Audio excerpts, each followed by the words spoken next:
Calling the meeting to order at 5:40. Let's do roll call. Miriam Plunder, yes. Judy Murphy. Megan Richards. Here. Nona Cirillo. Here. Teresa Coleman. Sarah Gilbert. Here. Eliza Lowe. Chris Morris. Here. Dieter Waltz, might be late. Jörg Zimmermann. Here. Okay. Oral communications. Does anybody here on the committee side have an item for oral communications? I'm losing my school email, so that's the email you guys all have. So I'll send you an email from my home email. But from now on, please use that one because otherwise I won't see your emails and I'll be sad. So thank you. And is there anyone on Zoom? Oh. Is there anybody on Zoom? David Cotton, but he has nothing to say. Okay. All right. Then let's get to committee business. There are a few things I wanted to mention. I'm sorry. Oh, minutes. I'm sorry. Approval of minutes. Did everybody have a chance to look at the minutes? Any changes or anything? Then can I hear a motion to approve the minutes? Second, all in favor? Aye. Wait. Oh, I'm sorry. There was a typo in the agenda, actually. Oh dear. It says, right, I have the wrong page, but it says wildfire friendly fencing. Friendly fencing under item 9, but I don't know if that. Wildlife friendly fencing, what should it be? Oh, no, 9B, it says wildfire friendly fencing. Not in mine. This is the agenda for the current meeting. Wildlife friendly. What's wrong with wildlife friendly? I don't understand. Item B says wildfire In the agenda. in the agenda. Okay, I have a different agenda. That's interesting. We'll make the change. Oh my God, I hope. I don't know why I have a different agenda. That's going to be interesting. So point out to me if I am deviating, then you'll know. Okay, so with one correction, minutes are approved. Yes, we did. Oh, all in favor? Aye. I have to abstain because I wasn't here. Okay. Motion carries. All right, committee business. I just want to give a few updates, what has been happening, and it fits very well into committee business. First is the last town council meeting. You might or might not be aware, they were talking about fees and fee increases. And one of the things, thank you, Teresa, she pointed it out to me, that the town had suggested that it would cost, that was calculated by the planning department, about $1,000 to do a tree removal application to work it through.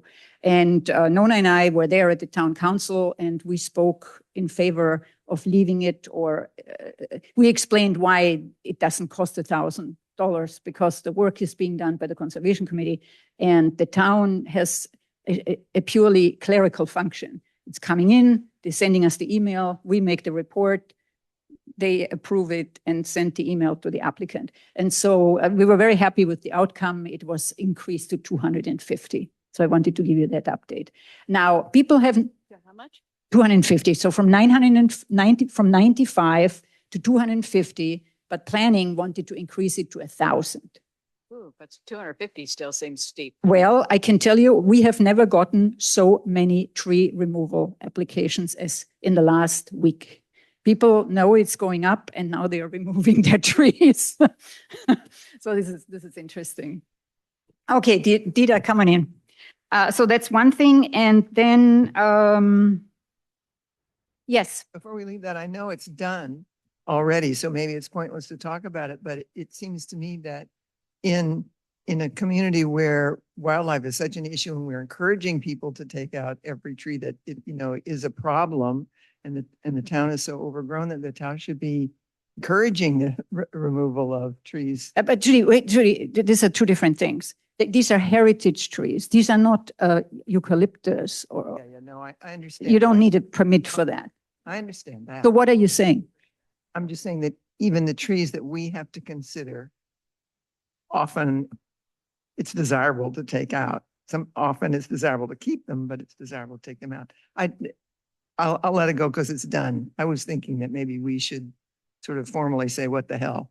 The interesting thing was, it was done by a consultant, and I'm sure the consultant is very good, but a consultant can only be as good as the input the consultant gets. And nobody at the town had the idea to say, consultant, talk to the conservation committee.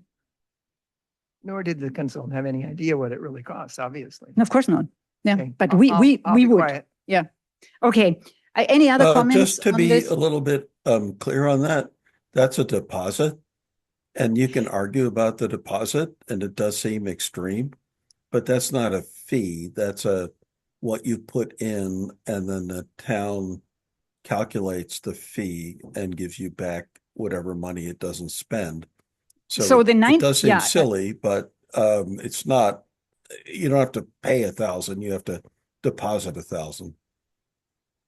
at the moment they are paying 95 and it's called a deposit. Now, I believe the reason it's called a deposit is because if you pay 95 and the tree is not approved and is not being taken down, then you don't pay. I think the deposit is a little bit misunderstood. It's a fee. So, and the 250 is going to be a fee, and I don't think anybody is going to get 150 back because the conservation committee was working faster or something. Do you have a comment on that, Darcy? So Dave Cardinal was saying that it is labeled as a deposit. And what I'm saying is, from my experience, the 95 was called a deposit, but I think the deposit wording is coming from the fact that if we do not approve the removal, they don't have to pay and they get their deposit back. I think that's where it's coming from. No? No, but I know you have to really get close to this mic, which is mildly uncomfortable. So I did talk over this issue with Sarah Course, the town's planning building director. She was apologetic. She agreed it seemed kind of high, but her response was that it probably is about an hour of staff time, maybe less, honestly. And so that's well under $250. And if they submitted and it wasn't approved, to be honest, it just depends on how much staff time was spent. If The one thing, we probably would give them a full refund unless it was super complicated and there was a lot of administrative time to route you everything, et cetera. I will tell you, it's all not wise to take in a deposit that's excessive because it's honestly more work to give them the refund. exactly, yeah. Yeah, Do you want to get it close? And in the conversation I had with her just a few hours ago, she got 1 hour of staff time, which is, is about $250. I know that sounds like a lot, but that's a fully burdened hourly cost and or the consultant cost. And that's. yeah. So that actually, and I was going to ask Sarah that. So until relatively recently, because of the staff situation, the applications went to an entry-level person. And for some reason, now they are being routed to full planners. And I would question, why does this have to go to a planner? The planner knows nothing about trees, and all he does is he sends the email to me. So maybe Work through that workflow. I think what we've seen lately is there's nothing really below a planner. We used to have an admin staff at the front. Now there we isn't don't anybody. Okay. anymore. It's Okay. actually helped us on the building side. If you want to come in and talk to building permits, you can talk to the building technician or a planner, but there's no one under that. And it's just the challenge of having 15 FTEs or less on our town and then some consultants. Okay. Maybe you'll have an intern at some point in time. Team, because of having an intern for $25 an hour, that would be great. Yeah. Okay. Okay. Thank you for clarifying. Okay. Nona. So I guess that raises the question, the current policy is that if the request is denied, the deposit is totally refunded. Will that be the case going forward? Yeah, as long as there isn't some excessive case where it's a long winding road because our goal is to really recover the cost, but it's not to be heavy-handed or Okay. egregious. Yeah. Okay, we'll see. Meaning like very difficult to deal with and yeah, because it honestly does take sometimes more work to process the paperwork. Oh, for sure. I think Which is maybe why- my goal would be to intercept those people earlier. Yeah.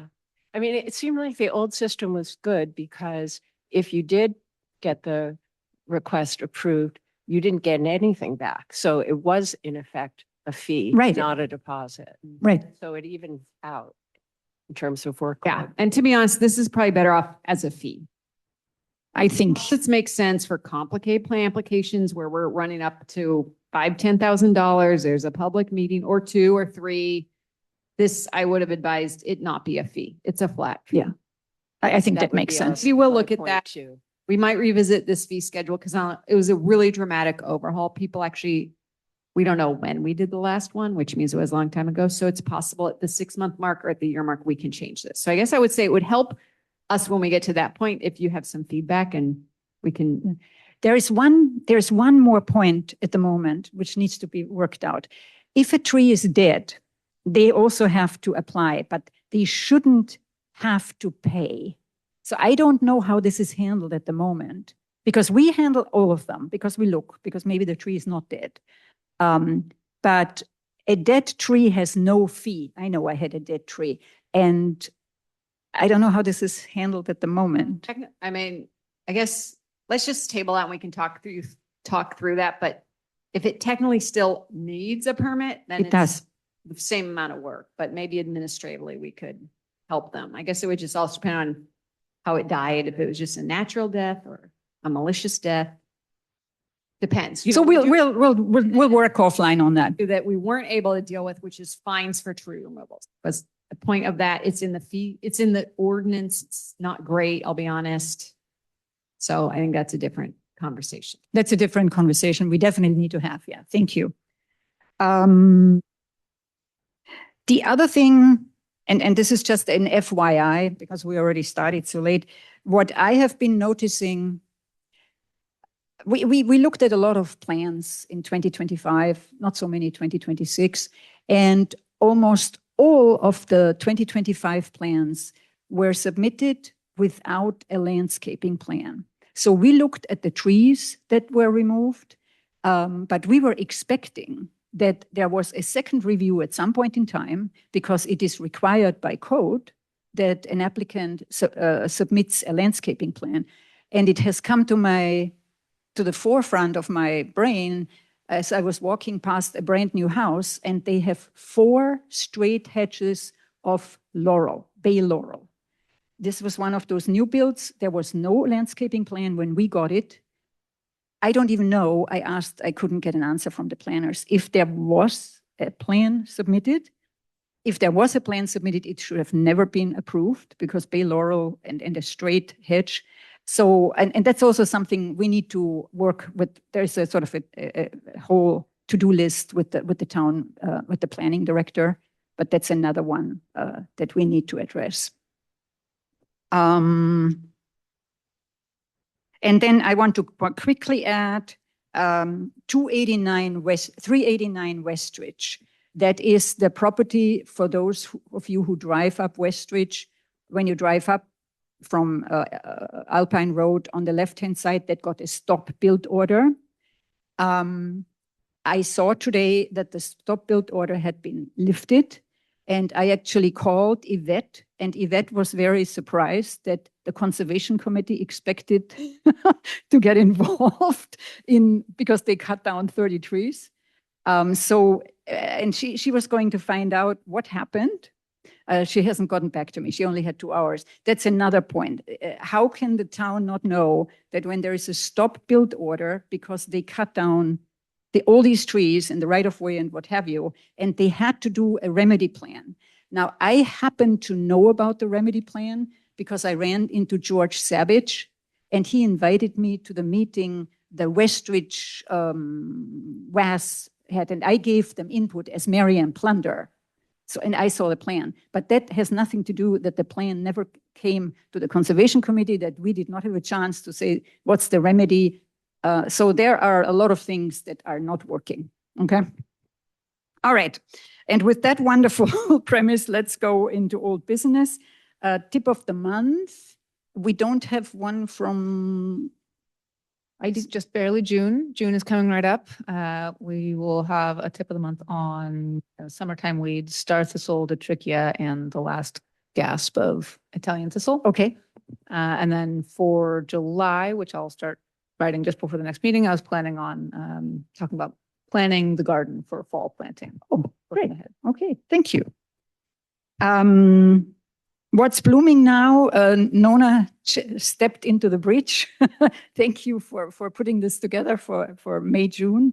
Do you have a thought what we should do next month?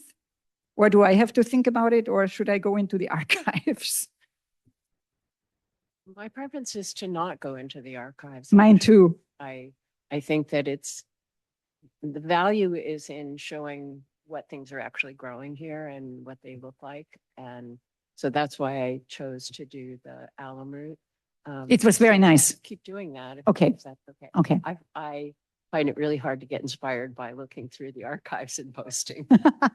It was nice. It doesn't grow in my yard, but it grows in many. Okay, and then I will quickly update you. Dieter, Megan, and I met with the fire marshal because there was the fire marshal wrote a letter on 440 Cervantes where we said we did not want for redwood trees out, and the fire marshal decided there was a danger of crown fires and what have you. And we didn't meet about 440 because obviously the fire marshal trumps us. But we learned some very interesting things. First of all, the fire department, or the way Kim phrased it, is they are not there to tell people to take trees out. That's not their job. And in their case, there was an insurance letter, and they saw the insurance letter, and that's why they put it in. But we're going to work jointly on a template to make sure that how they are wording certain stuff is correct, because we are not aware of crown fires in redwood trees. This is a bit far-fetched, right? And Megan, can advise on that one. So she was very cooperative, and she stressed the fire department really only looks at the 0 to 5. If there is a stand of eucalyptus somewhere in the corner of the property, they don't even flag that, which is interesting because I kept saying, and the fire department will make you take those trees out. Well, it's not the case. They are not doing that unless it's hanging over the house, and that's fine. So we were happy, right? Megan, do you want to add anything? Hang on, you have to speak in. The only other thing I'd like to add is that she promised she would write some kind of a draft of a letter to cover this subject for us then to, A template. yeah, a template. Yeah. Thank you. Okay. So we seem to be in sync with my agenda. New business, and I need some guidance from Darcy for that. So in the last PV post, we didn't make the cut because I think we need to be aware this is a newsletter. It needs to be newsworthy. It needs to have engaging photos, and it needs to be something that it is interesting for the population. And so obviously what we submitted last time didn't make the cut. And so I just wanted to ask Darcy, I only know that there is a deadline for the newsletter because of the EPC committee. So what do you have in mind with us, if anything? So that next Portola Valley post goes out in July. So it'd be good to have it like June 15th. That's possible. And can you give us some guidance? What would motivate you to put it in? Oh, and then it's like, yeah, it's a competition. It's a competition, right? That's a great question. So in the last newsletter, we included something your wildfire preparedness committee is working on, which is the Firewise and trying to push 100%. That's in part because that's a end of year goal that they're trying to hit. So that was good one. And then EPC about all the different groups for preparedness. I think this issue you brought up that we're facing of this narrative in the community of a lot of clearance might be something to talk about relative to the other interest of having native plants and maintaining our forest, really. I think Clearance, what do you mean with clearance? the zone zero clearance. Oh, the zone zero. That's right. Yeah, the zone zero. So that would interest you. Okay. That, and then also just brush clearance. I think people, like, I've heard a lot even from the town, to be honest, of like, oh, we just need to go mow all that stuff down. And then that affects, as you know, the things that are growing that maybe don't need to be mowed as much. And like, I just had a conversation with a resident who's bringing in horses to help with mowing, which he said was like thousands of dollars. So maybe trying to educate them, and maybe it's joint with wildfire around alternatives to just clear cutting. When I say clear, I mean like heavy-handed mowing. Does that make sense? Mhm. Yeah, okay, okay. Wildflowers, and maybe it's also like, when is your, tree removal? Like, when is it that ecologically and fire conscious versus, again, being more heavy-handed? Because I think there's just a heavy narrative out there right now, especially as we go into what could be a very dry summer, right? And people like see their trees maybe losing color and get concerned, something like that, maybe it's around tree health and like brush Okay, maintenance. okay. The one thing is we have now found 3 heritage oaks that have a disease. One of them has started an oak. The other ones we don't know yet. That could be a good one too, because again, I think your audience, remember, it's the entire town. So I think your audience is maybe people who aren't as skilled and knowledgeable about trees, and maybe are a little, what I've detected is like a little bit of concern again about being fire resistant with their plants and trees. Okay. Does that make sense? Is that a good angle? Well, I think for All ears. for- I feel like for you have about years- half a page to fill. And one thing I would emphasize is that pictures would be nice. That's right. You want pictures, and I fully understand that. That's why with 0 to 5, it would be easier having pictures. Yeah. And you can have one thing I recommend is a QR code. Oh, we definitely will do a QR code. We are now experts. Great. So Darcy, for years, we've looked at the issue of balancing, fire resistance with habitat.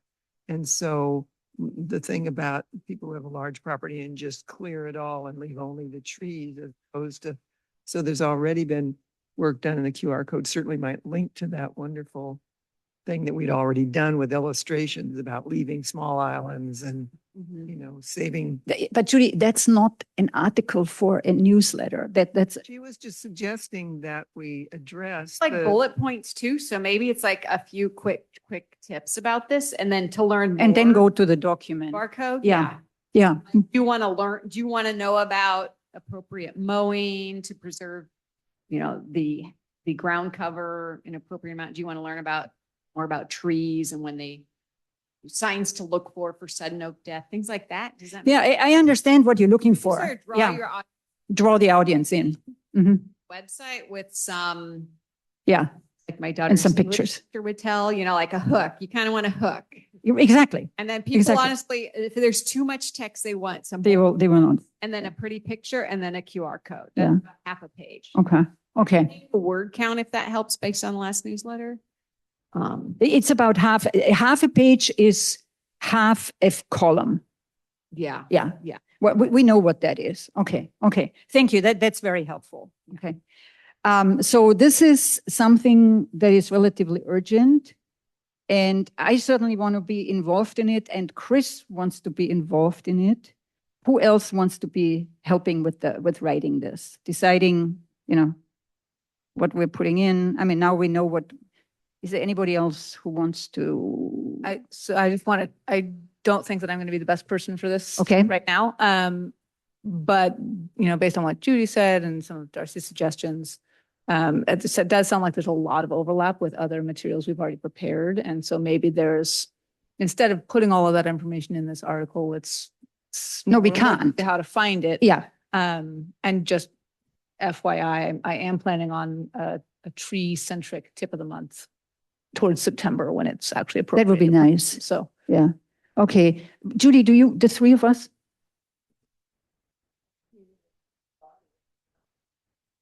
Just the two of us?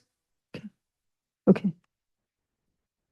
I think the biggest thing we need is the content hook. If we've got the content, making it's no problem.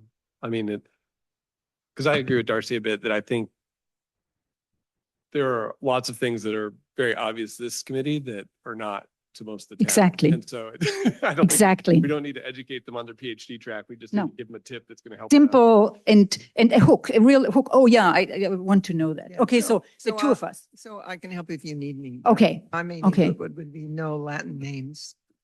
No Latin names, yeah. Nona, did you want to say something? I guess it's more a question for Megan is whether or not we will do something on sudden oak death, because what we're hearing from the arborists is that there's really an epidemic and we're seeing more and more trees that are stricken. Yeah, I think, people need to know what to look for. and that will be this will much more in depth and at the right time of the year. Yeah, okay, all right. Got that. Eliza, if you want to help, we'll pull you in. Okay. Might as well take your resources.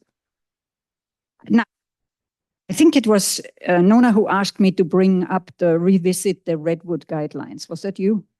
Yeah. Okay. I had mostly intended this to start as a subcommittee discussion within the tree Okay. removal permit group, but it probably warrants a broader discussion. And the question that I have really is, when we do a tree removal permit, or when we look at a landscaping plan, we're really looking at it from the context of conservation. And there are a lot of other issues that come up with trees, and it's not really clear from our review what the other criteria are that we're not addressing. And it's important because if we decline something, the homeowner can appeal it, but they're probably appealing it on grounds other than what we've considered. So for example, with redwoods, I've done a map where I've looked at where are redwoods in town and where's there sufficient water for them. And so I have a town-wide map that we could use to objectively say, okay, redwoods are okay to plant here.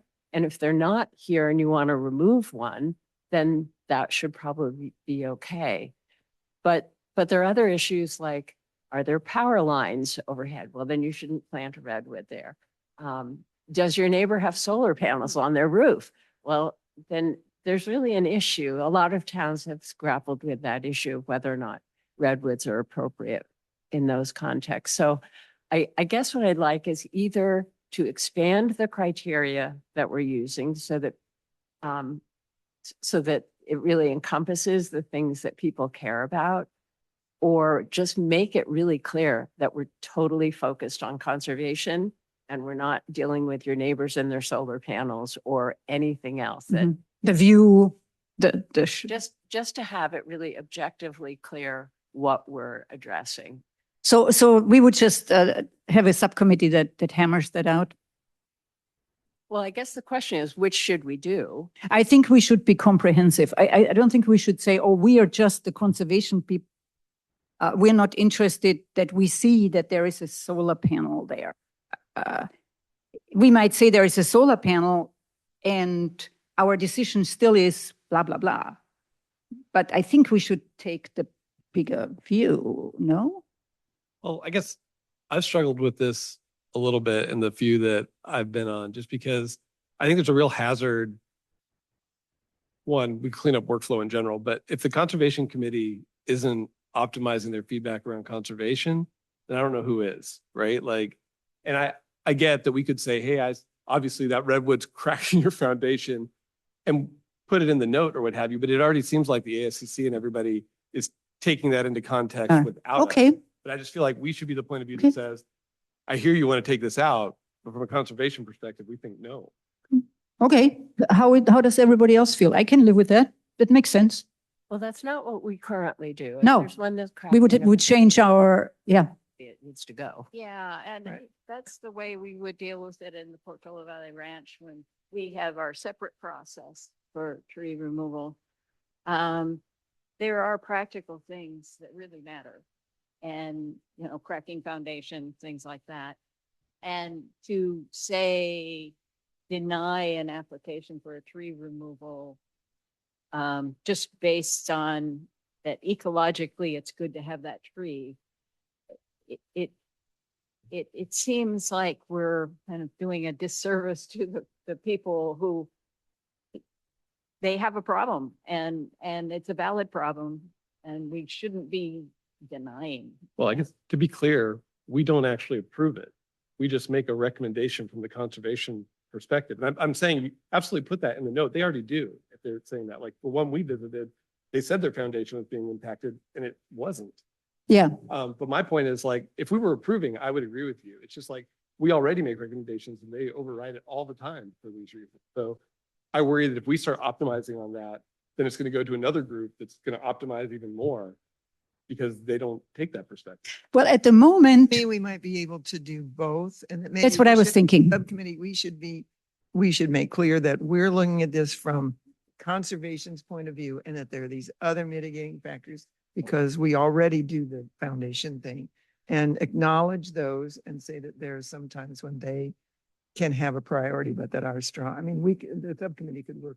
I mean, what, I think we Yeah. actually need something like a checklist. And I think Mhm. that would be, would make it clear and seem more objective to everyone who Yeah. receives one. And, you know, the other problem is that if we decline something on conservation grounds and then they say, but no, that's not the reason I want it out, then the town is going to have to deal with right, this and they don't deposit, have an when arborist. it's going to end up being more paperwork for the town because there's going to be an appeal.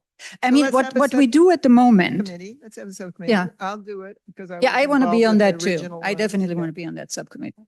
Because I wasn't on the last one and I regretted it. Can I just ask a Yes, please. super quick question? So when I saw this agenda item, are we talking about that document that we just updated 2 years ago? Is that what we're talking about? Because I don't think it has tree removal in it. Is this something separate from that? The Redwood guideline document? It just I think, to make sure that we're looking at. I think the we're on the same Redwood guideline, in my opinion, the Redwood guideline document has to be shortened significantly to the things Nona was mentioning. Where is the water? A map. So what we are talking about, that thing that we revised a couple of years ago. Yes, yes, yes. And it's pretty clearly divided into two sections. This is where about planting. This is where you should and shouldn't plant. And removal. This is where we will and won't. I mean, those are both part of the. It will be more precise. It's got to be Well, I more think we need precise. to move as the world is moving towards objective standards. Objective, exactly. Dave, Yeah. You know, we Okay. won't be changing. Yeah. The basics of what's there because it's science. Yeah. I mean, Our criteria. what we're doing right now, we first look, is the tree healthy? Well, Is we there, don't- we don't need to talk about the details of it now. I think that if we're going to have a sub. okay, fine. Let's have a subcommittee. So the three of us? Well, Can I? Four. can I Yes, add please. something Yes, quick? please. Okay. Okay, so I think to Teresa's point, we are also, I mean, this overlaps beyond redwoods. We're talking about approval of tree removals that may include review of oaks and conditions that aren't conservation expertise. And I've struggled with this in communications with everyone who handles the tree reports. You know, for me in particular, when it comes to tree hazards, you know, if any element of risk assessment that is totally beyond the expertise of this group and we should not delve into. I think, you know, what's kind of flashing up in my mind as we talk about this is maybe there's room for another simple update to the tree removal review report Mhm. that should also reflect what we reviewed from a Mhm. conservation standpoint and separate out other observations. I Yeah. think it's still useful to say, yes, we have the homeowner stated there was a crack, we confirmed that. And maybe that's it. And that's not the basis for our approval or denying the removal. But we can say the conservation assessment, we can say whether it looks healthy, whether there's some obvious problem, it's actively in the process of falling, but separate everything else out. Yeah, I thought the same thing. I had exactly the same thought that we should do that. Yeah. Okay. Okay. All right. So we got that. You're the lead. You're the lead. Okay. Any other questions on this before we move on? Okay. Oh, I wanted to make one comment to Helen, because we're just talking about trees.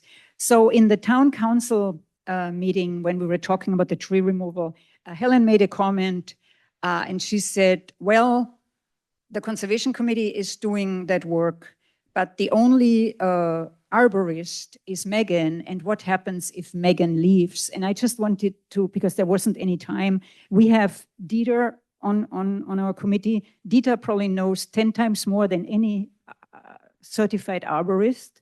Dieter has been training me for 25 years, and then we have Nona, who has been, has knowledge. So it's not that that she is the only one. And then we have the arborist reports from the applicant's arborist. So I just wanted to clarify that because. Thank you. Obviously, we have a town liability at times, and so it would need to probably be a licensed arborist, not discounting the depth of knowledge we have here. But because of town liability, we would need, an arborist do sometimes have different opinions. So that would be like structural. And we are very aware of the structural, and we would never fight a structural because we are totally aware of your. It's much. Maybe you and I can do offline. I'll show you some reports that you see. No, and I really appreciate the depth of knowledge that this committee has.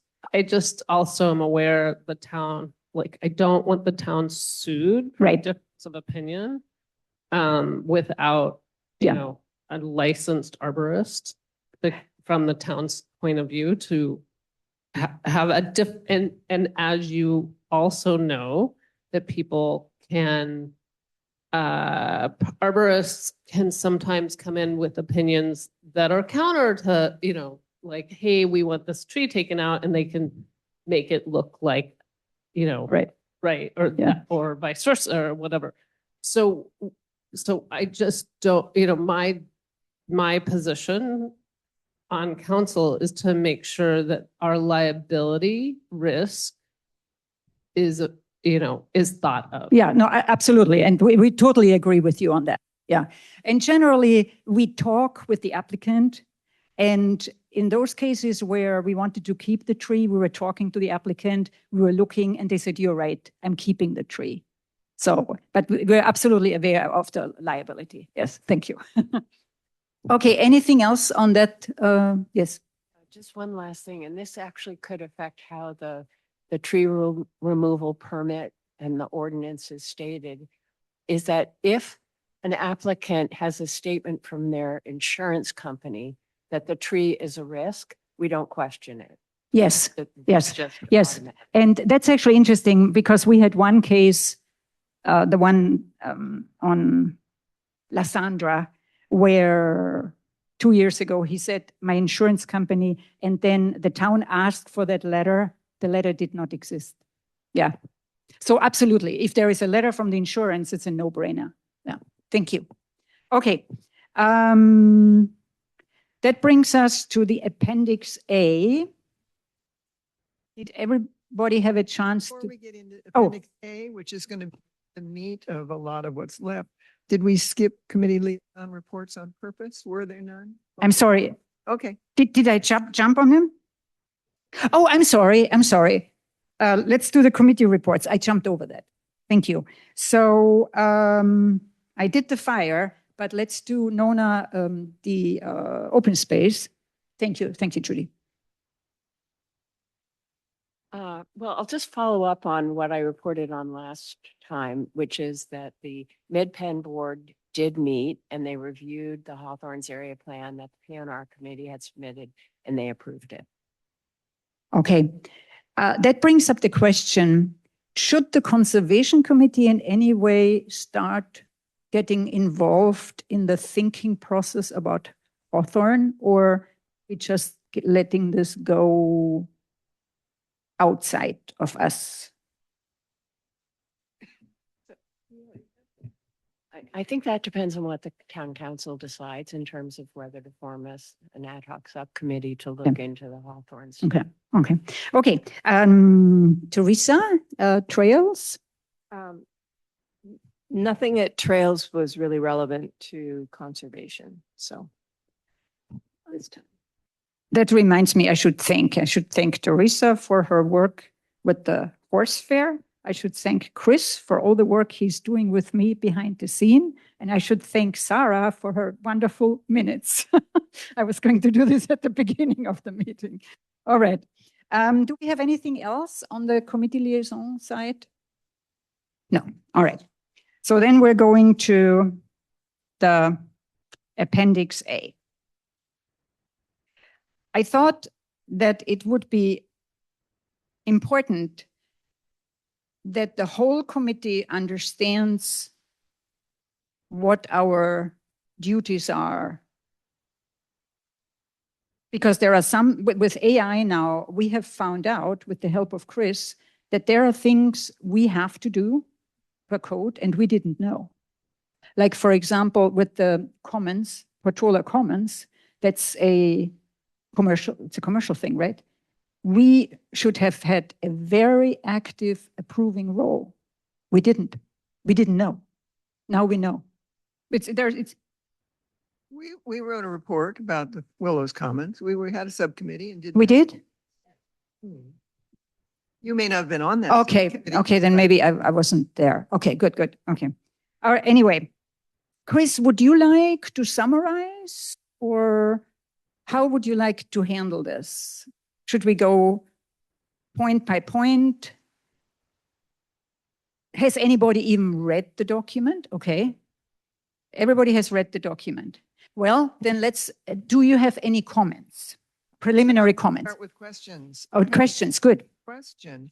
On the second page where it says codified, site development review, that's sort of a legal term. Does that include the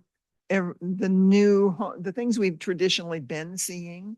Then a new home is proposed and it's got a landscape. Is that a site development review? I think it's everything except ADUs.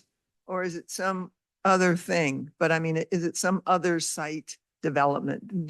Darcy, do you know if if I'm a homeowner and I have a lot and I want to build a new house and I put in a permit, it triggers a site development review, correct? Correct. Okay, And the good. legal term is site development permit. Okay, Aha. okay.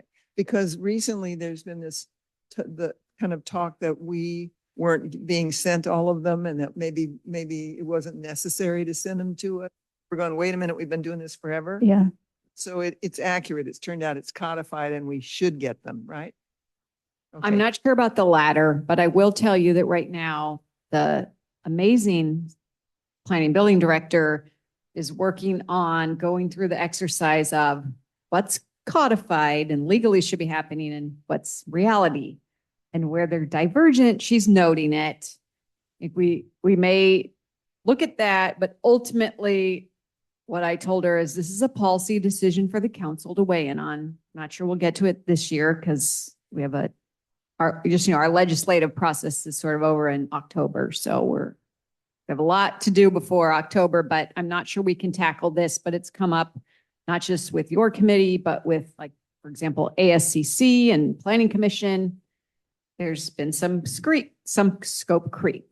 But what I asked her to do was document all this, and then we want to present it to the town council and ask them. Now, we would need to change the municipal code ultimately to reflect it. But I think it's a valid question to the policy setters of, do you want to continue this process? And this is some stuff that state law in some cases restricts, as you know, but that's more the objective design standards. It's less your role, but we will ask that question and get feedback and then could return with code amendments.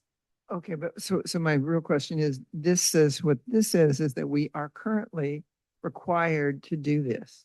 Is that in This the current- municipal code? Are you looking at? It's in the code, yeah. It's in the municipal code. Okay, great. It currently says I that just there want are to, these requirements here.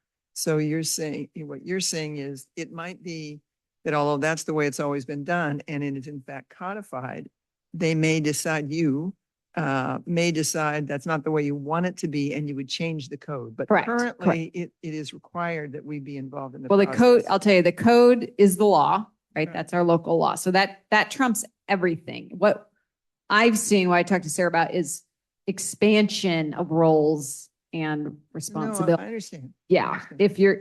if we're not following the code, please let me know, because that's the law. That's what. this Doesn't was mean- about. That's what this is. Well, but I think when. Everyone goes the When speed we limit. met with Sarah, the impression I got was she thought it was just an informal thing Yeah. that had grown up like Topsy and we were doing it.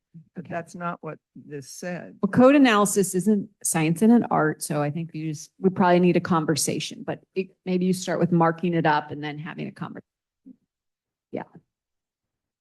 The thing is, at the moment, I have the feeling the Conservation Committee and planning, or the planning director, seems to be light years apart. We look at the code and we have been doing this because it's the code.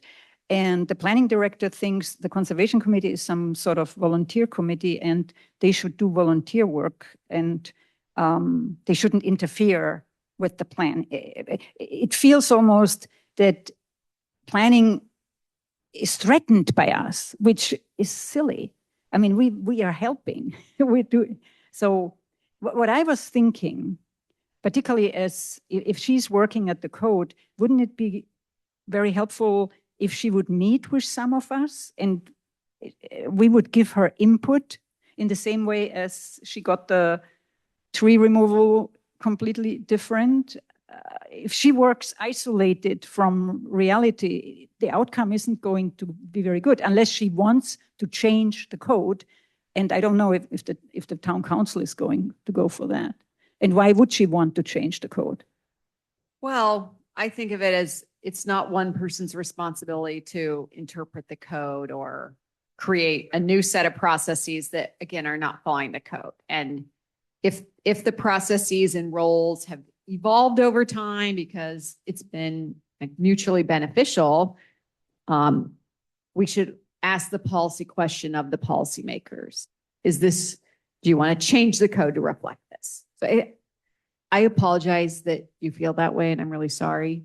I think the best way to handle this is, because I just had this conversation with her, and the little lightning bulb went off of like, well, yeah, we that's, I don't do that right now, but I should be gathering this information and teeing up this meeting with the council of asking them for this feedback. And so I think we need to get some concrete examples of where the code says one thing, but the process is different, which it happens. This is not uncommon, not even with just committees, but with staff and processes.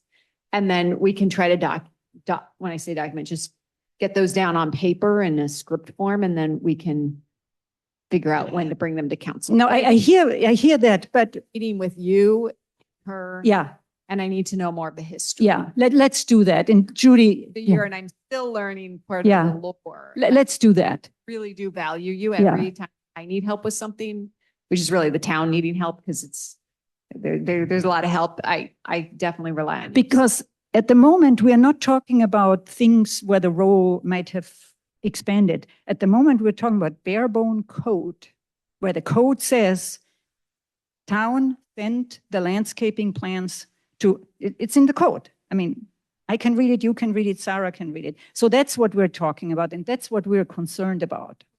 I think probably it began because suddenly there are new state regulations about how many meetings you can have. Before, we didn't really have to consider that. So we were all oblivious to that. So we did various things. So I understand there may need to be a new workflow template or a new way we integrate with one another. Mhm. But that doesn't mean sort of dropping us out because it was an extra meeting. I mean, I understand that we definitely need to be part of that efficient. Yeah. Yeah. So I don't want to get into too much detail here, but I will offer to meet. And Let's do that. That would be great. Yeah, So, okay. Marianne, one of the goal for me anyway in this is to have an idea when these responsibilities were identified, codified. When did they become the municipal code? Was it 1966? Or was it 2012? Or has it been modified significantly in multiple iterations in the interim?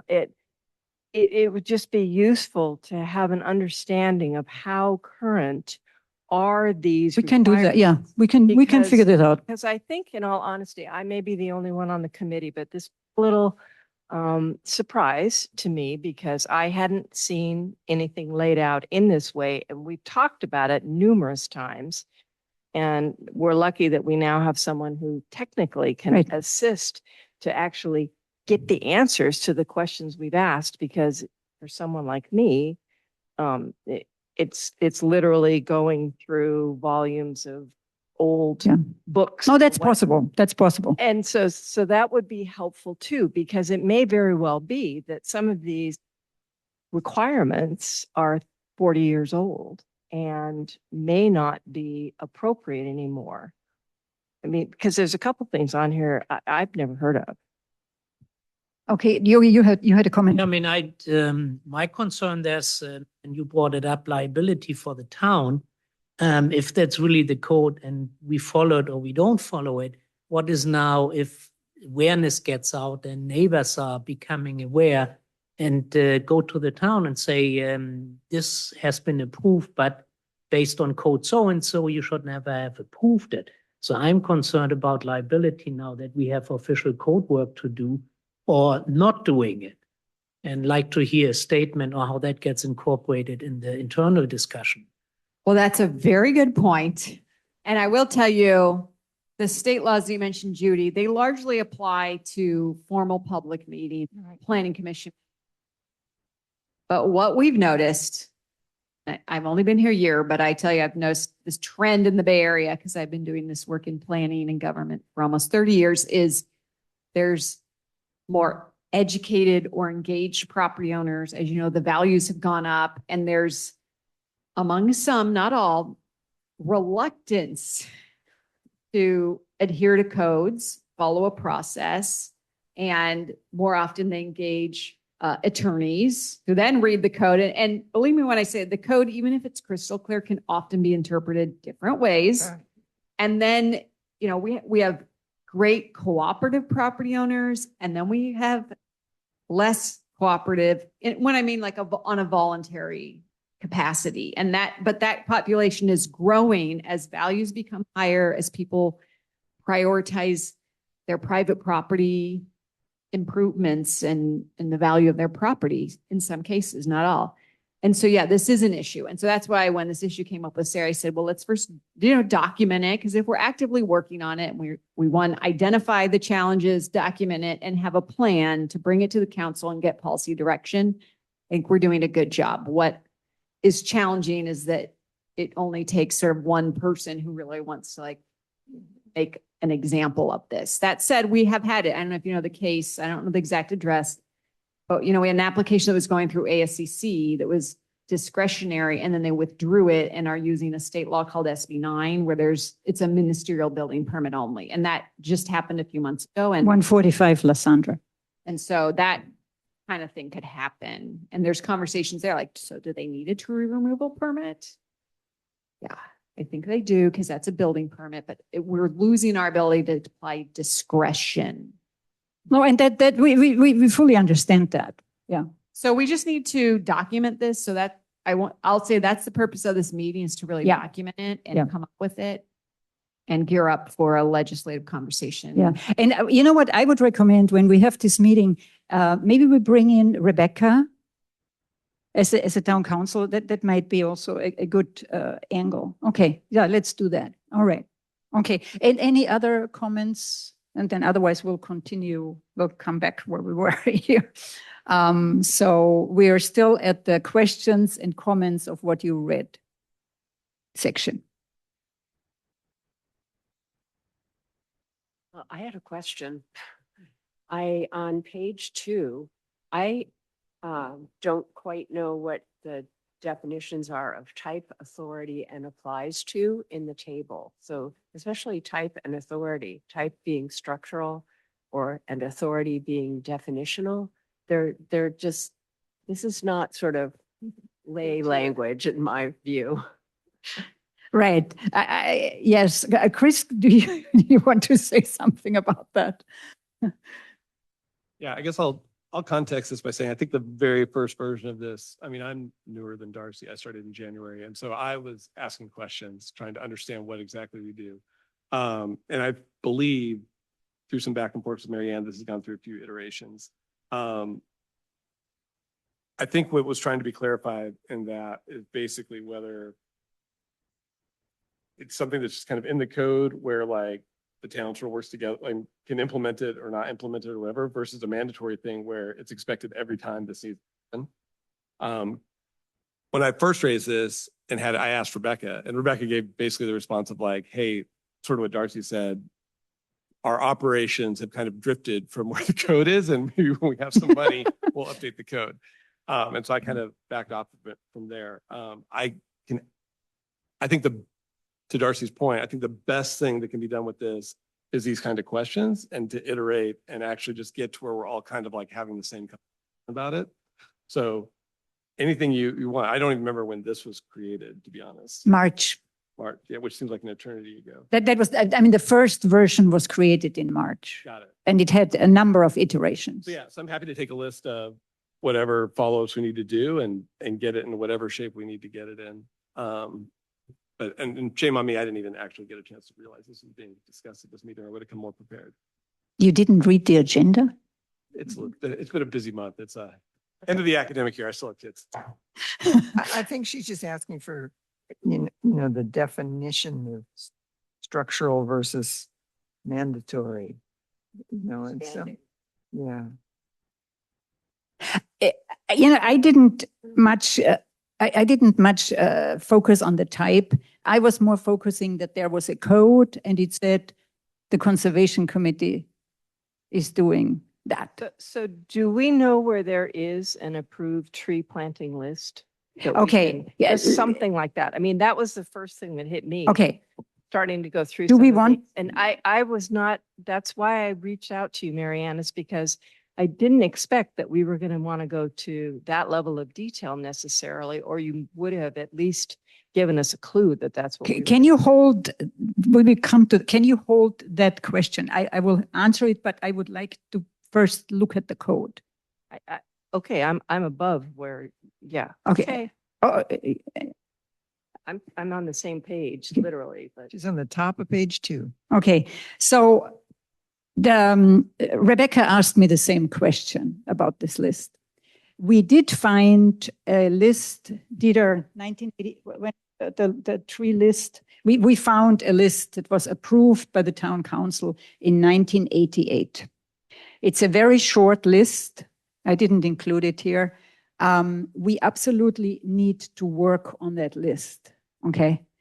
But we need to be careful because that list says you're only allowed to grow, to plant that. And that's why at the moment it's really short and doesn't go into a lot of details. It just talks about a few trees. And the rest is sort of, has been totally ignored.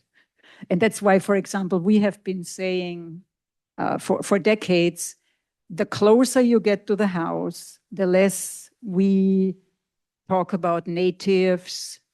And, you know, if you want to have your roses and your little garden, the closer it is to the house, the less we interfere. And then the further away you go from the house, the more we push for native plants.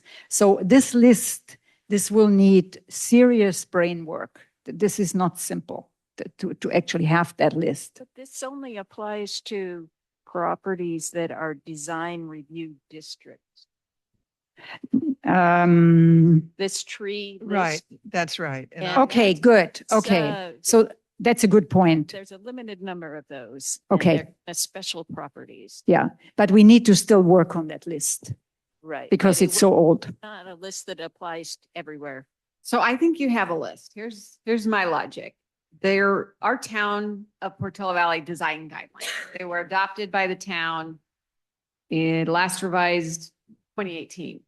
And in that there is a list, an appendices, a native plant list And I think that's what the town's been using, I'll tell you. And it reads, because this conversation did come up for those of you who were tracking that ADU ordinance. You might remember with the ADU ordinance, we had effective. Oh, right. Yes. Said, planners then, I said, well, we can take this list, and again, it's an appendix, and say it's the approved list, and it reads like that, says native plant list. You have. May I interject a little bit? We know about that list because there was a Yeah, subcommittee that spent months and months. Years. I've been waiting to say something, so can I just jump in? Because it's relevant. We have design review list. It's old. We've created an updated plant list.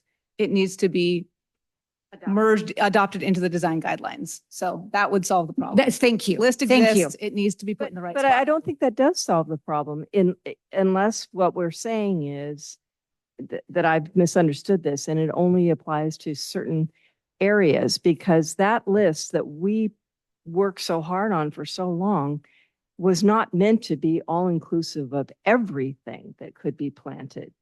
So I may not be understanding, Marianne, and it's as simple as that I just don't know what the definitions quite are.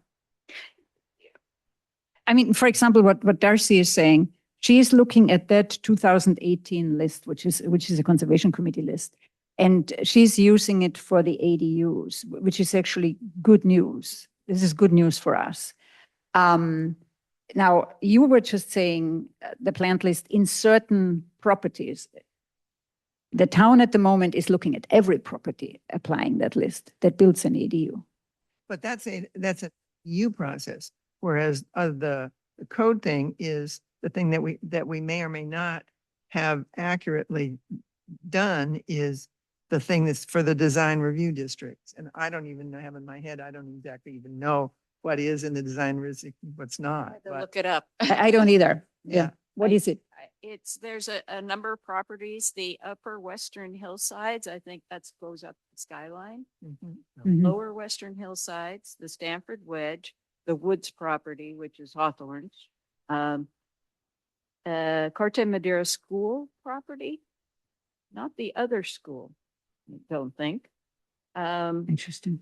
There's an in-holding in PVR in the ranch, which is owned by the Nells, and that is one of these design review districts. Huh. And Blue Oaks, the whole subdivision Interesting. Okay. is one. Yeah, there is a lot of stuff we don't know.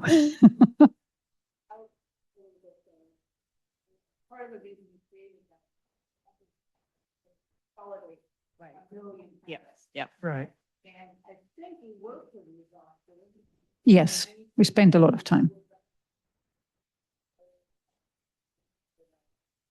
And so the intention would be that one of the helpful in town. I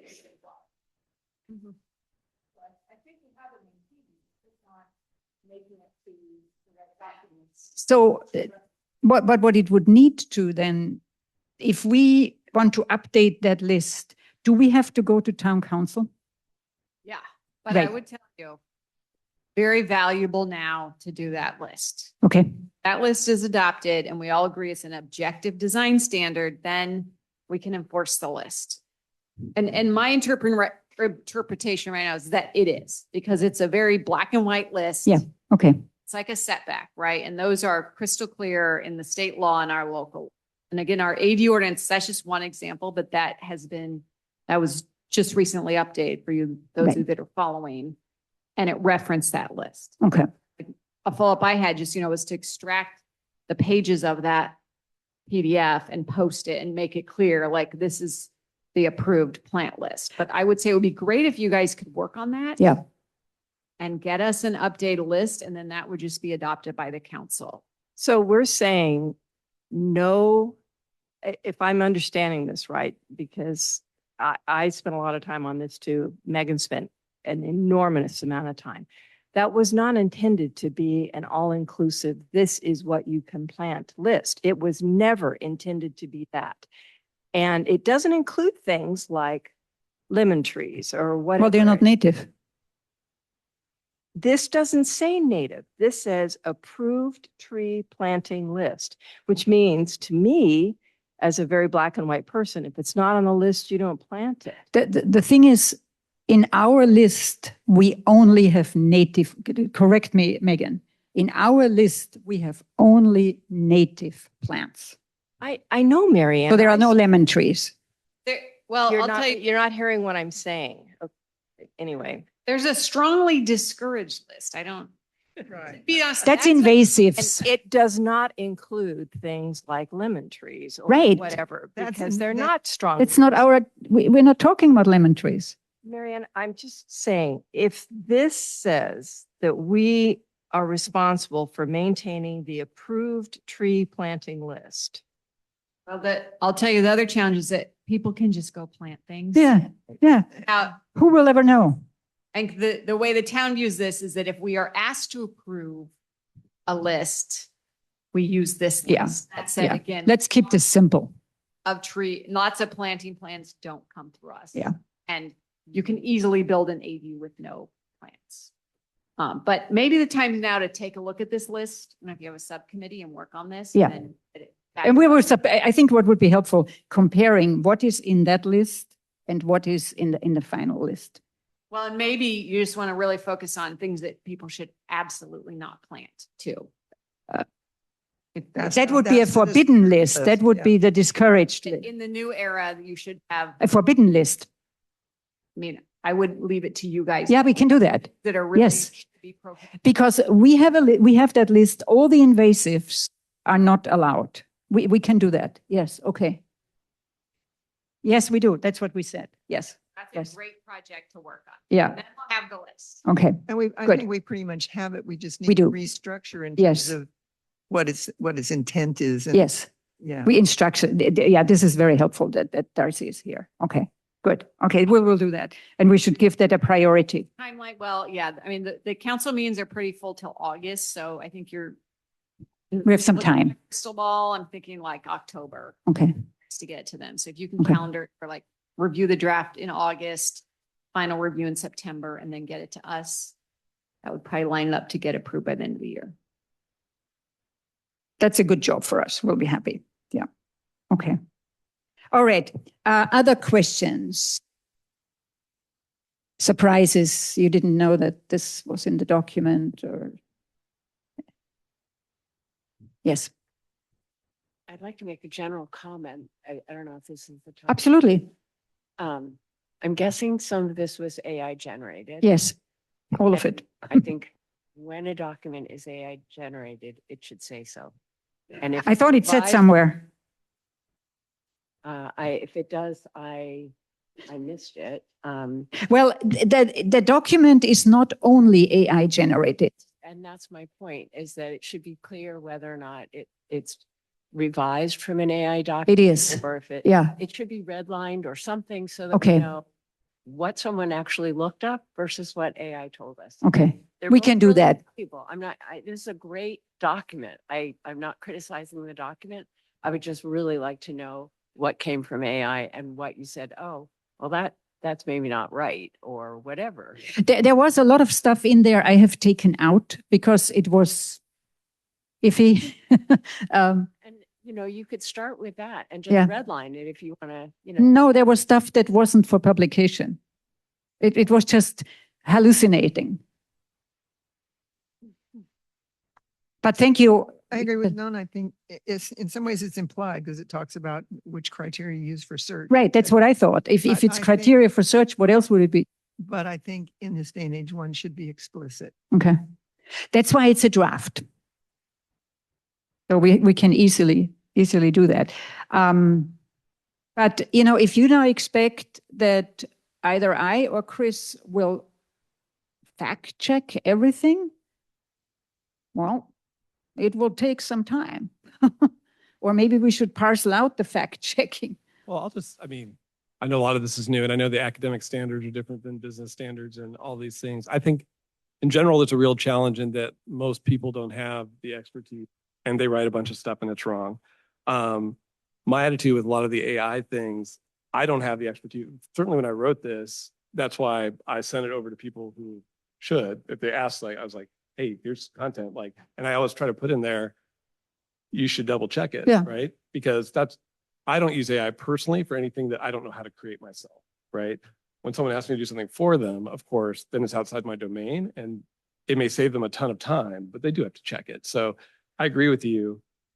I think we probably just need to come up with the attitude I always say is like, whoever is submitting it should put their name on the top of it, because that basically is saying, I'm taking responsibility for this, is how I think about it. Because otherwise it does get kind of confusing about what's AI and what's not AI. You know, Google, all the Google searches are generally AI summarized too. And it's like, everything's AI now. So I think it's really more about whoever's presenting it, putting their name on it and saying, I think this is correct. And if it's wrong, I'll take ownership for it. Right. I can do that. No, I guess my point is sort of similar in that I think if you have version 1, this is raw AI. Version 2 is I knocked out everything that didn't make sense to me. Or version 3, just so we all understand what we're looking at. Yep. Well, and I think That's a good point. Yeah, I think we're on version 5 or so, I would say. And you don't want to see version 1 because there is stuff in there that doesn't make any sense. So why would you want to see it? Just to butt in a little, as someone who uses AI every day in academics and business, I completely agree with Chris's point. And I would say that I don't see any version of what you're presenting that anyone is actually willing to own. So I think putting your name on it, like we do on research papers, we have to own every word of that paper. So whether AI helped us do sites or whatever, we're signing on that this is real, this is good. And I think that's a high standard. And I don't get that. I get that you're still kind of guessing. So I'd want to make sure that somebody goes through and is willing to sign whatever document you pass on. That's Actually, my we 2 have never cents. done this. All the documents we have produced were always from the Conservation Committee and were never signed by somebody. But they're signed by, implicitly, then it's signed by us. By us. So we all have the Yeah, responsibility right. to be paying attention Yes. to the details. Doesn't mean we all need to go back and fact check, but when Yeah. we approve it, Yeah. we have Absolutely. to know that the details are right. And Because some of it's trusting the people who know more Yeah. to go through it, you know, with many iterations to ask it be fact checked. I mean, you know, Chris did the brunt work with the AI. Judy and I then were looking and starting to thinking and starting to take things out. Now, when there is a 1704.1110 and there is a text to that, I did not go and look at every one of that number if the text and the number is correct. I have not done that yet. I was assuming that that's most likely right. I think what we're hearing basically, look, I mean, this is new ground. I mean, for Right. this committee or for anyone, the technology is going fast. I think it's an opportunity. I mean, it's an opportunity to tighten up the workflow. I totally agree with what Dave said. I think going forward, especially if, and that's probably why I hesitated a bit as soon as I saw this was in here, because I was like, whoa, if I knew this was going to be in here, I would have checked it. Because it's very different than when we're collaborating on something and trying to get somewhere. But I mean, I think this is the right standard we should hold ourselves to. If we're going to make something public going forward, somebody should take the responsibility to say, I've checked everything. My name's on it. And it says, I think the very first word in the document is draft. Yeah. So. And there, like, for example, further back, there is a section that at the 15 where Megan found the relevant sections for the scenic corridor, which did not show up in Chris's original. And that was interesting because you just entered, you were looking from the angle of the scenic corridor and you found some other code. And I think that's why it's a real working document. We will find more of those, you know, going in from site review, going in from tree list or whatever, and we'll find new stuff. And it will never be complete anyway, but the important thing is that what we finish is completely checked. I agree with Nona. Yeah, this is a draft, and you can't put don't start saying Marianne has to check every word that's in this document. We're a committee, and the committee members are not only there to come to the meeting, but also to do work in between. Everybody, okay? I want to stress this because some people do a huge amount of work, and none of us want that those people who do this burn out. And it's a danger. So I want to, raise the flag. Ask yourself, how much have you done in the last 3 months? Or have you only come to the meeting? And if the answer is, I've only come to the meeting, it would be nice if you start helping, like fact checking or whatever. So that's just a sidebar, because I know some of the committee members are close to burnout. I know. Okay, so where are we with this now? How do we want to proceed? Give me your ideas. I mean, I feel like Darcy kind of gave us the path. Like in my mind, the elephant in the room wasn't so much the AI conversation, it's the fact that the committee and the town didn't seem to understand what any of these were, which was kind of surprising to me. So, I mean, my goal would hopefully be that we could all get on the same page with what we think needs to change, how the workflows need to shift, like whose responsibility is what. I mean, it's understandable. The town went through a big transition. There's a lot of new players, but I view it as an opportunity. So Yeah. I think that should be the opportunity. We should figure out how we want to work together. Okay. Any other points? Well, in terms of specific action, we need a subcommittee to work on this approved tree planting. The essence of that should be the people who worked on it originally, because they know it and they know what their intention was, and they can, shift to this sort of new thing and make a little parallel list. I mean, it's interesting and frustrating. Who is the tree list subcommittee? Don't interrupt me, please. Oh, sorry. But, Megan's whole goal, this very admirable goal, was to take all these different lists that were all around on the website, et cetera, and make a cohesive, understandable document out of it. And now we're basically saying, wonderful, but we need this other little list separated out, perhaps. And So can I have a show of hand? Who was on the original committee for the tree lists? 1988. No, the last iteration. So that wasn't trees, that was the Plant native list. plant Thank list. you. That was the Plant list. consolidated native plant list. Who was on that committee? Megan, me, and Catherine. Okay. So I would strongly recommend that one of the 3 people who go out every month several times to approve trees is on that subcommittee. So it's either you, me, or Dieter. One of us has to be on that subcommittee. If nobody wants it, I will go on the subcommittee. But that's crucial, because that's the real work. And that's an angle of input, which I think is really important. I have to say, we did do a lot of work. I'm hoping this isn't a total redo. This No, really shouldn't no, be- absolutely not. This No. really shouldn't be that big of an effort. It The shouldn't list be. is it has the trees, it has Yeah. the original tree list, Yeah. plus we'll need to look at what the wording is around non-native trees that aren't included on the list to make sure we address that and everyone's comfortable with it, but And the forbidden. not a major issue. Yeah, I don't think so either. Okay.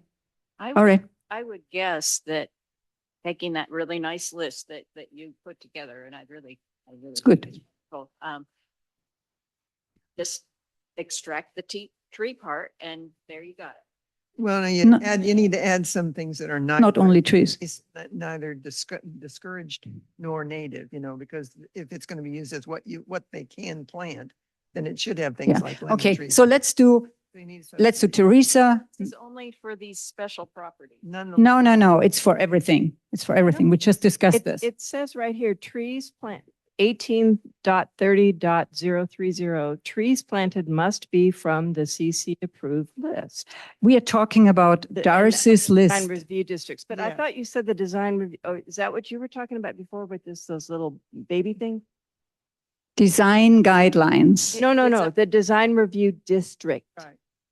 We're talking about looking at the list Darcy's using right now, looking at the list you put together, and coming up with a recommendation to the town council how that list should be updated. That's what we're talking about. I would like to move forward with a subcommittee that will proceed to find a way to have one list to rule them all.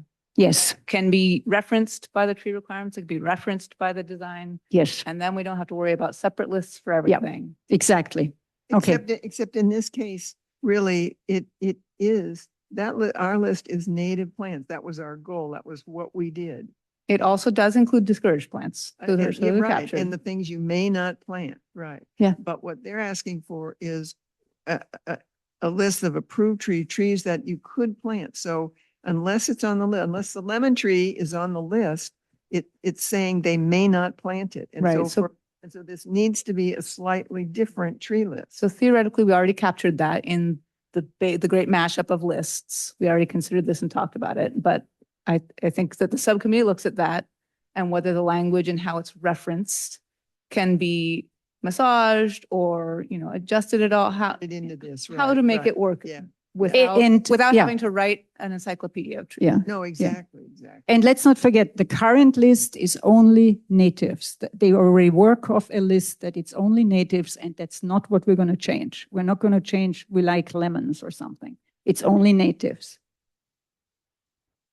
No? You're going to tell people that they may not plant a lemon tree? We are not going to say that. It just will not be in the list. We just discussed this. Well, again, the list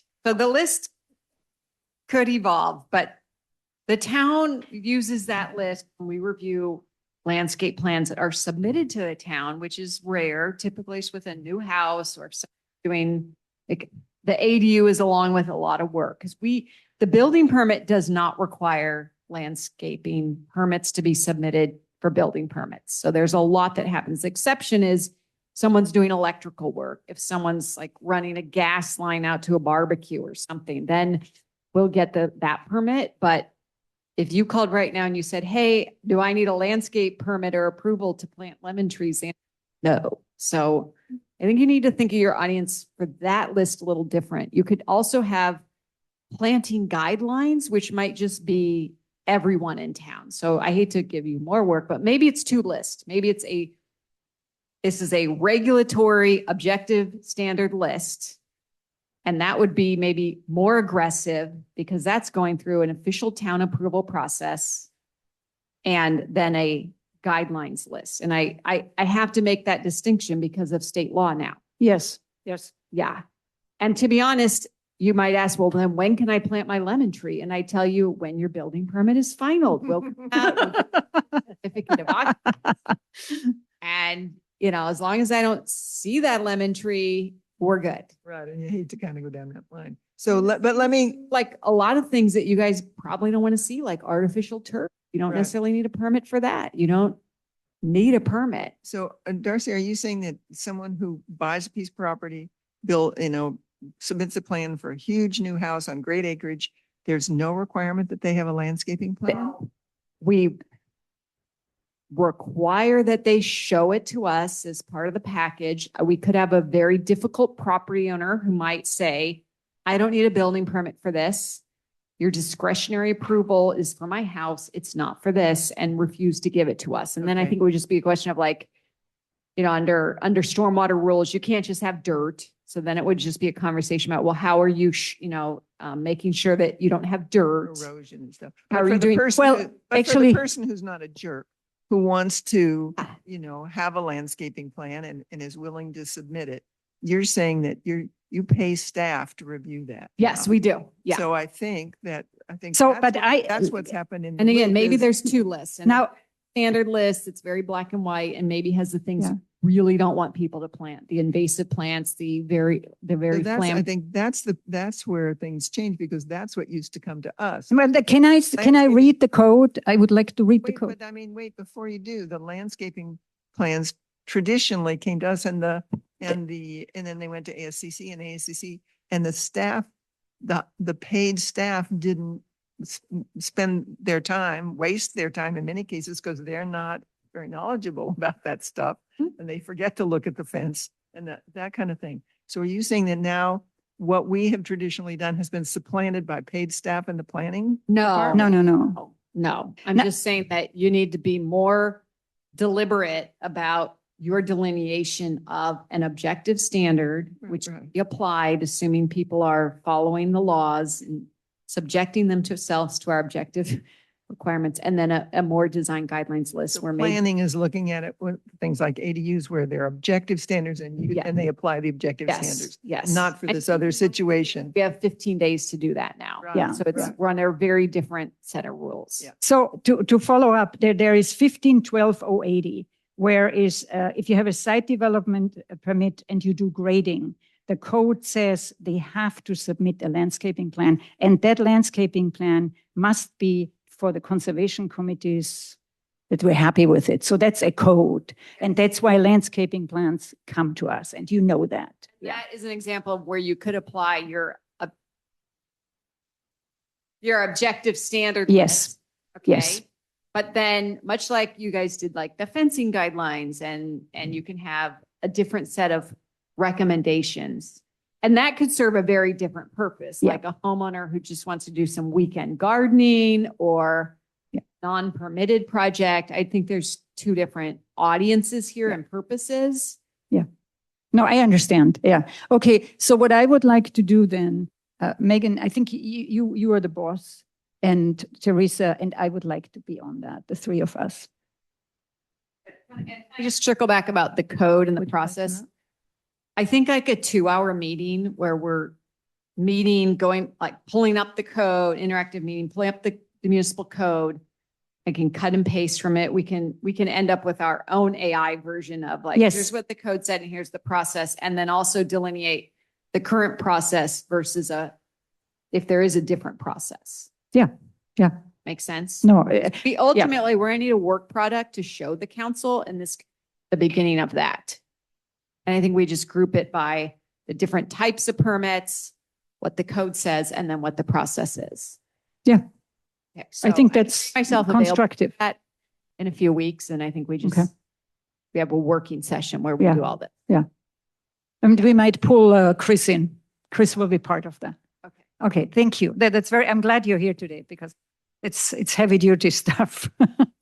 Okay, So Marianne, we're talking about two processes here. There's a plant list. I will lead with you and with Teresa if she wants to be Yes. involved this time around. yeah, she wants to, right, Teresa? Okay. And then the separate task is looking at the ultimate code. Yes, it's a And- separate thing. And that will be primarily you with Darcy. and- Judy, and I think we'll pull in Chris, and we'll pull in also Rebecca. And, if Helen wants to join, you're very welcome, but I don't think you want to, but I don't want to ignore you. Okay, all right. So Dieter has a comment. A general comment, mostly historical. We have consistently looked at the native trees, and it's like a half a dozen. And it was always simple 50 years ago. It's simple now. And if a planting list was supplied and the homeowner wants even an olive tree, we say it needs to be a seedless one. If he wants to have a pear tree and she wants an apple tree, this is all gardening near the house mostly. Exactly. And we usually make our input, and that's the end of it. No, that's fine. I had mentioned that at the very beginning, yeah. Okay, where are we? Any more questions along this document? And then we'll go into iteration and verification and learn more, ask some other questions from our other angles, because it's important that this gets as. So Marianne, you need to have definitions in here somewhere. You have to do that, this doesn't. Would you like to help with that? Don't tell me what I need to add. If you have an idea and you're very good at it, would you help with that? Okay, It just doesn't work if you've got all this stuff. you help with definitions. Fine. Thank you. Perfect. You have been volunteered. Okay. Hang on, I lost my train. I need to go. All right. So we're happy. Everybody has, then we'll go to the next item. So I sent you today several attachments, and I explained to you that I sent them to you for your information. One was the 8 Hillbrook document, which was a beautiful document put together by Megan, where code was triggered. Enforcement, thank you. Code enforcement was triggered because the property owners were planting 25 redwood trees in a row. We had a good meeting with the applicants. The certain redwood trees are going to come out at the corridor, and they're going to put in islands of native shrub. So look at this. It's a very good report. Look at it, because you all will go out and do reviews, and we want to come to objective, same level, same good reviews. And Megan's reviews are always very good to work off. They're a good goalpost, difficult to achieve, but they're really good.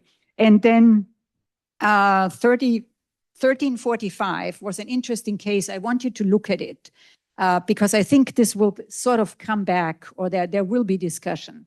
It is on Westridge towards Alpine Road. It's a humongous redwood tree, a single redwood tree, healthy. The property owner doesn't want the tree. They are taking their house down, and they're building a house further back and an ADU. And we were grappling with that. Dieter was out with me and Chris, and the tree is healthy. We have photos. There is no lifting of roots. And it was very interesting. We were also talking with Megan. It is unusual that an arborist says it will be difficult to remove the garage, and therefore and not take care of the roots, and therefore the tree should go. And Megan, do you want to? You were chiming in there. It just kind of discounted that there could be any tree protection during demolition, which is not standard. Yeah. So look at this report. Okay. You don't have to have read it. You can read it, but it will come back, I believe, because from my understanding with ASCC, that ASCC currently says every redwood tree in town should come out. Sort of like that. Yes, that's what I was told. And that can't be right. That can't be right. So we'll see what happens. Judy, do you want to correct me? I haven't heard of any discussions where they said that, but most of the people in that committee realized that this was, there are areas of town that were native redwood forests, and wouldn't say that in those areas the redwood should come out. No, I gave her the address. And we know Arrowhead Meadows has a very high water table, and the redwoods thrive there. And it was no redwoods in town out. So I'm just saying this will come back. Read the report so that you know. And then from we're not going to go through the tree reports, but I sent them to you that you see them, okay? And then are there any issues under number 9 that you would like to discuss? So basically, I have pulled the subcommittees into number 9, and if somebody has done some work, then it is, so to speak, on the agenda, and you can address it. I don't think, Chris, you have anything right now. I have nothing on the fence. The fence has been sleeping for 2 months. Rodenticide, you're still working.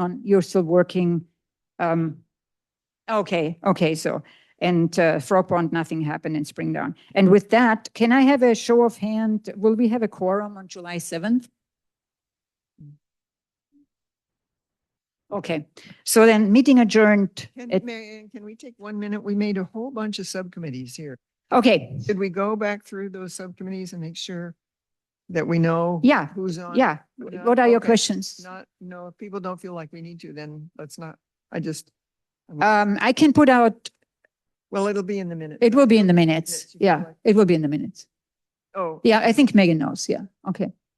And if you want, as soon as I get her minutes, I can pull it out and send it to everybody so everybody knows. Yeah, that's a good point. All right. Meeting adjourned. Thank you.